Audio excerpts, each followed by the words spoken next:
In the sprawling metropolis of Neo-Tokyo, beneath the neon glow and cybernetic enhancements, an unexpected interaction was about to reshape the life of one unassuming human.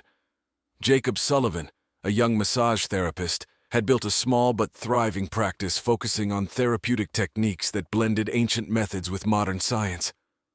His clientele ranged from weary tech developers to high-ranking corporate executives, all seeking respite from their hectic lives.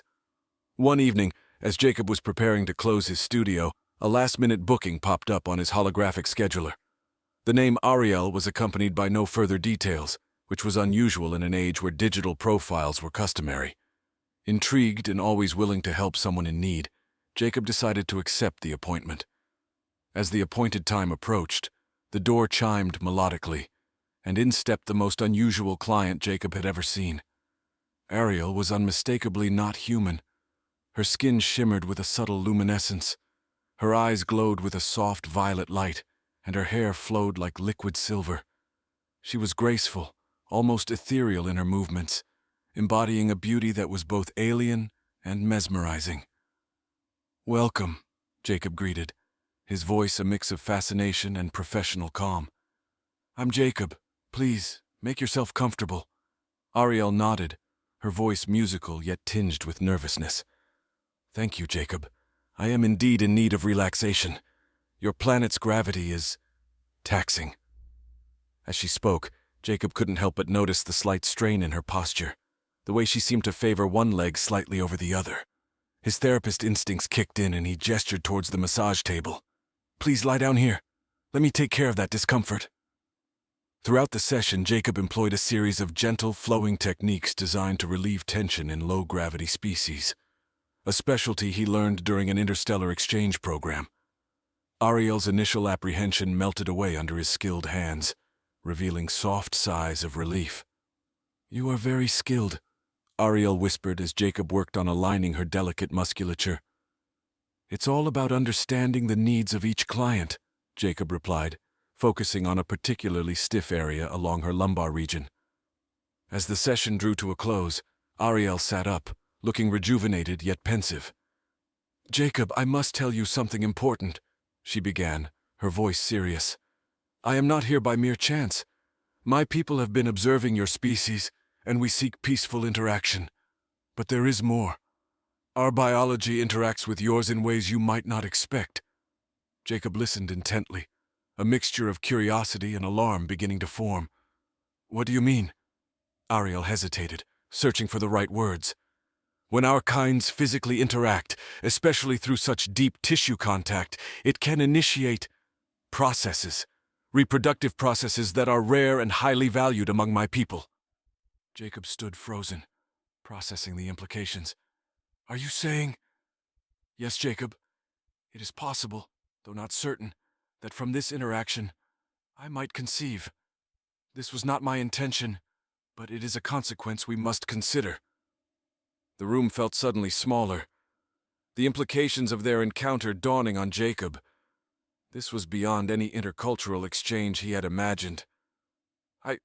We need to discuss what this means," Jacob stammered, his professional demeanor giving way to his human vulnerability. Ariel nodded, her expression one of understanding and gentle concern. "Yes, we have much to discuss." As they sat facing each other, the city's lights casting prismatic colors through the studio window, Jacob realized that his world had just expanded infinitely. What began as a simple act of healing had spiraled into a potential interstellar liaison, with consequences that stretched far beyond the confines of his massage studio. This unexpected encounter was just the beginning. Jacob and Ariel convened at a small cafe not far from his studio, one that prided itself on privacy with booths designed to mute sound from the outside world. The neon lights of Neo-Tokyo filtered through translucent panels, creating a serene backdrop to their urgent conversation. As they sat opposite each other, Jacob's mind raced with questions about ethics, biology, and the unforeseen consequences of their encounter. "Can you explain more about how this process works?" Jacob asked, his voice low and controlled despite the turmoil inside. Ariel took a moment to gather her thoughts, her eyes reflecting the soft glow of the table's interface. My people are called the Erythians. We are capable of a form of reproductive synthesis that doesn't require traditional mechanisms. It's more about the exchange of certain energies and biological resonance. Your techniques as a therapist triggered this. Jacob blinked, absorbing her explanation. So, it's not definite but possible that you're pregnant, yes, Ariel confirmed. We will know for sure within a few days. Our biology allows us to detect conception very early. The word pregnant hung in the air, heavy and surreal. Jacob's training had prepared him for many things, but navigating an interstellar diplomatic incident involving potential offspring was not one of them. If you are pregnant, what happens then? Jacob ventured further, trying to understand the scope of their situation. There are protocols in place for such events, Ariel replied, her voice steady. It would signify a deeper connection between our species than we have previously experienced. For us, it would be a blessing, a sign of unity and peace. But we are aware of the complexities it introduces for you and your people. Jacob ran a hand through his hair, feeling the weight of worlds on his shoulders. And what about the child? What would their life be like? They would be raised with knowledge of both cultures, both worlds. It is a bridge, a living link between our peoples. My government would surely want to be involved, as would yours, I presume. The idea of governments and interstellar policies suddenly made the cafe feel claustrophobic. Jacob needed practical answers. What do you need from me during this time? How can I help, or what should I prepare for? Ariel smiled, a warmth emanating from her that eased some of his anxiety. Just continue being yourself, Jacob. Your openness and kindness are what brought us to this point. Whatever comes, we will face it together. You have my assurance that you will not be alone in this. They spent the next few hours discussing potential outcomes, planning communication strategies with both Earth authorities and Ariel's people. As the meeting drew to a close, Jacob felt a mix of apprehension and awe at the path unfolding before him. Walking back to his studio, the city seemed different, more vast, more mysterious. Jacob knew that no matter what the tests revealed, his life had changed irrevocably. He was part of a story larger than himself, a story of two species intertwined by the most human of all things. Unexpected connection, and the possibility of new life. As days slipped into nights, the reality of Ariel's possible pregnancy weighed heavily on Jacob. He found himself researching Erythian biology and interstellar diplomatic protocols, eager to understand the complexities of what might lie ahead. His once routine existence was now punctuated by encrypted communications with Ariel and discreet meetings with her liaisons, who provided insights into the cultural significance of their situation. One evening, as the neon rain of Neo-Tokyo cast shimmering reflections on his studio windows, Jacob received the confirmation. Ariel was indeed pregnant. The news arrived via a secure message on his personal device, its contents both terrifying and exhilarating. "We must meet. It is confirmed," Ariel's message read, its brevity belying the depth of its implications. The next morning they met in the same private cafe, a place that was quickly becoming a haven for their clandestine discussions. Ariel appeared serene, her luminescent skin glowing softly under the ambient lighting. "It is true," she began without preamble, her violet eyes locking with his. "I am carrying a child, a synthesis of our beings. Our next steps are crucial, Jacob." Jacob nodded, feeling the gravity of her words. "What happens now? How do we proceed?" "There will be interest, both scientific and political. My people wish to formally recognize this event with a ceremony, one that acknowledges the child as a symbol of potential unity between our worlds. They also wish to establish a framework for your involvement and protection." Jacob listened intently, trying to process the flood of information. "A ceremony? What exactly does that involve?" "It is part recognition, part celebration. It would require your presence as the father, and it would be held on Erythius, my home planet. You would be introduced to our ways, our leaders, and our people."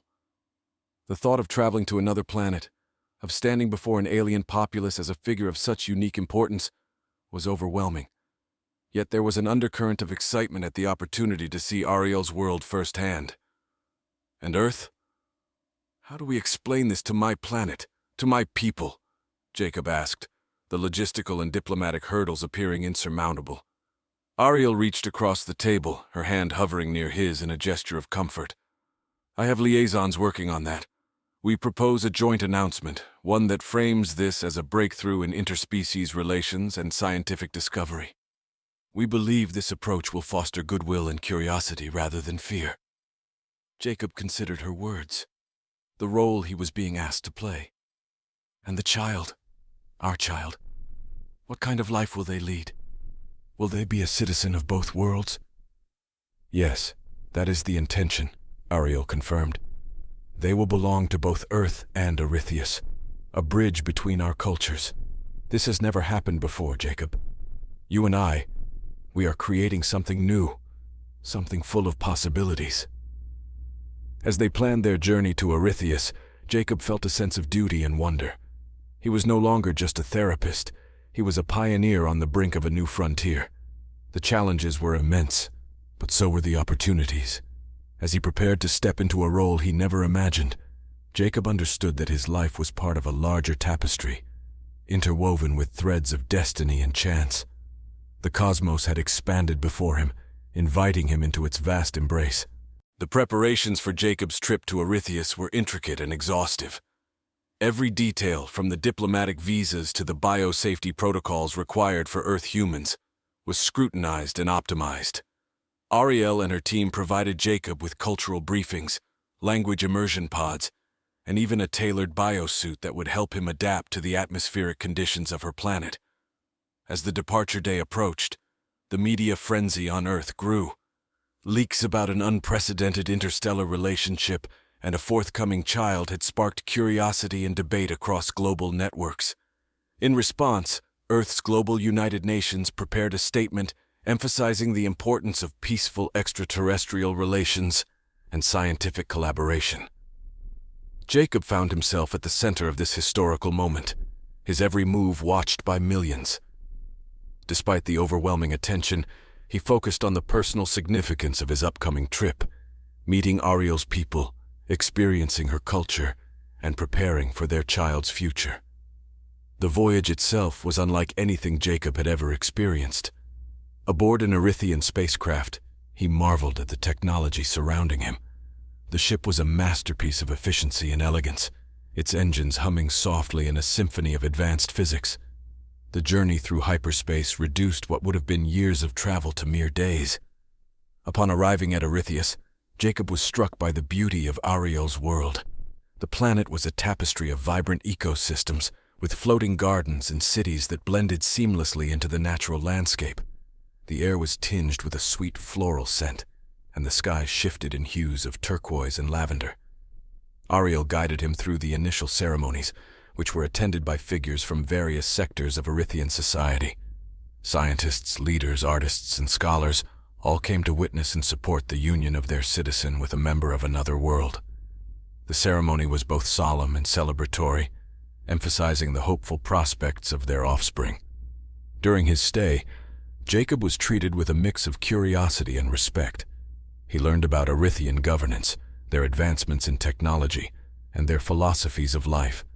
He engaged in exchanges that were broadcast across both their worlds, discussing topics from human culture to the potential benefits of their combined heritages for future generations. One of the most profound experiences was visiting the Erythian Council, where decisions were made through a complex system of consensus and telepathic deliberation. Here, Jacob presented his views on human-Erythian cooperation and the unique position of their child as a symbol of peace and shared futures. Throughout his visit, the reality of his expanding family grew more tangible. Medical experts on Erytheus monitored Ariel's health and the development of the child with technology that was non-invasive and highly advanced, providing insights that were both fascinating and comforting to Jacob. As the days passed, Jacob's apprehension about being so far from home began to fade, replaced by a deep sense of purpose. He was not just an ambassador of Earth or a spectator on an alien planet. He was a partner in a pioneering venture that might change the face of interspecies relations forever. With each new experience and each shared moment with Ariel, Jacob's vision for the future grew clearer. This trip was not just about the formalities of diplomacy or the spectacle of an interstellar romance. It was about laying the groundwork for a new life, a new family, and perhaps even a new era. As Jacob's understanding of Earthian culture deepened, so did his relationships with its people. He participated in dialogues that challenged both human and Earthian perspectives, fostering a mutual respect that transcended the initial novelty of his presence. His days were filled with learning sessions, cultural exchanges, and preparations for his upcoming role as a father. Meanwhile, on Earth, the imminent arrival of a child born of two worlds continued to captivate the public imagination. Debates about the implications for human identity and the future of Earth's place in the cosmos dominated media channels. Scholarly articles and opinion pieces proliferated, speculating on everything from the child's legal status to potential biological capabilities. Back on Erytheus, Jacob and Ariel attended workshops focused on parenting in a dual-species household. These sessions were not only about practical care, but also about instilling values from both cultures and navigating the unique challenges their child would face. They met with psychologists and cultural advisors who provided insights into fostering a sense of belonging in a child with such a distinctive heritage. Amidst these preparations, Jacob was invited to participate in an Erythian ritual known as the linking. This ceremony was designed to enhance the empathetic bond between him and Ariel, using ancient techniques believed to align emotional frequencies. During the ritual, they sat in a chamber filled with resonant crystals that amplified their heartbeats and breaths, synchronizing their energies in a deeply moving experience. It was said that those who underwent this ceremony would be linked for life, their understanding of each other's emotions heightened beyond ordinary perception. The experience left Jacob profoundly changed. His connection to Ariel deepened in ways he had not thought possible. It solidified his commitment not just to their relationship, but to the bridging of their respective worlds. With the birth approaching, a team of biologists and doctors from both Earth and Erytheus collaborated to ensure the health of Ariel and the baby. They used advanced biotechnology to monitor the fetus's development, which intrigued Jacob. The child, it seemed, would inherit traits from both species, such as enhanced sensory perceptions and possibly even elements of Erythian telepathic abilities. This blend of human and Erythian characteristics was unprecedented, raising hopes and questions about the child's future capabilities. As the delivery date drew near, preparations for the birth mirrored the ceremonial pomp typically reserved for royalty on Erytheus. The event was to be broadcasted across both planets, symbolizing not only the birth of a child, but also the dawn of a new epoch in human-Erythian relations. During these final days, Jacob found moments of quiet reflection on the significance of his role. He was not just a father, but a pioneer in a new form of familial and interstellar relationship. His thoughts often wandered to the future, imagining his child navigating both worlds, embodying the potential for a more unified galaxy. The anticipation built as the Erythian sky, ever vibrant and shifting, mirrored the spectrum of emotions, from apprehension to excitement, that marked this groundbreaking chapter in the cosmos's history.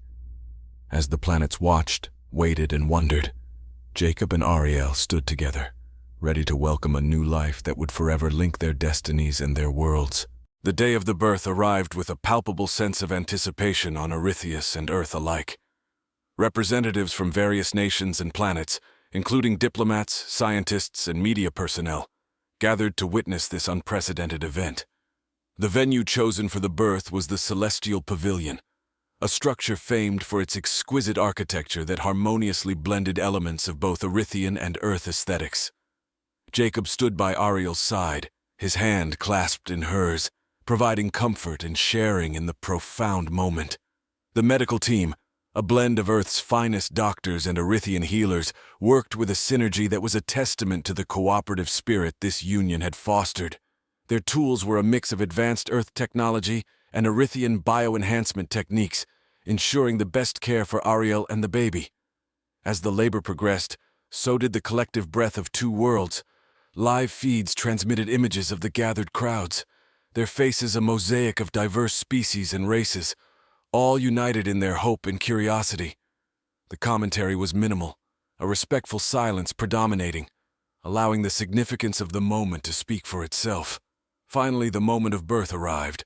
The room glowed with a soft, radiant light as the child came into the world, her cries piercing the solemn air with the promise of new life. She was immediately wrapped in a blanket woven from fibers blessed by both human and Erythian traditions, symbolizing the unity of the two cultures. The child was a beautiful blend of her parents, with her mother's luminescent skin and her father's expressive eyes. As Jacob and Ariel looked down at their daughter, their emotions overflowed.